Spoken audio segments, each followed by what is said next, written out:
মৌমাছি মৌমাছি কোথায় যাও, নাচি নাচি, দাঁড়াও না একবার ভাই। কবি যেটা বোঝানোর চেষ্টা করছেন যে মৌমাছি তুমি এত নাচতে নাচতে কোথায় যাচ্ছ, কোথায় যাচ্ছ, একটু দাঁড়াও, তোর সাথে কথা বলি। মৌমাছি কি জবাব দিচ্ছে? ওই ফুল ফুটে বনে যাই মধু আহরণে, দাঁড়াবার সময় তো নাই।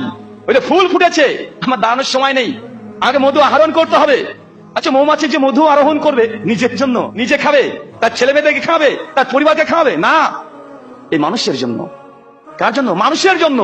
মৌমাছি যে শ্রম দেয়, কষ্ট দেয়, নিজের দায়িত্ব পালনে কোনো লঙ্ঘন করে না, দায়িত্বের উপরে নিবিড় অটল থাকে, নিরন্তর চেষ্টা চালিয়ে যায়, পরিশ্রম করে যায়, কষ্ট করে। কার জন্য?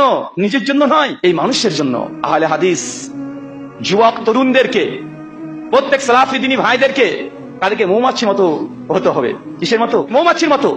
মানে আপনি নিজে লাভের জন্য, নিজের জন্য নয়, উম্মতের খিদমতের জন্য করবেন, দ্বীনের বিজয়ের জন্য আপনি ইনভেস্ট করেন। কথা বলেন। আমরা মনে করছি নামাজ রোজা করলাম, একটু হয়ে গেল, আর কোনো কিছু কাজ নেই। না ভাইজান, আহলুল হাদিস আমরা বলি দিন কায়েমের কথা। দিন কায়েম হবে কিসের মাধ্যমে? দাওয়াত। কিন্তু এই ধীরে ধীরে দাওয়াত দিলে দিন কায়েম করা সম্ভব? দাওয়াত আমাদের মূল আইডিওলজি, আমাদের থিঙ্কিং, আমাদের চিন্তা, আমাদের মানহাজ।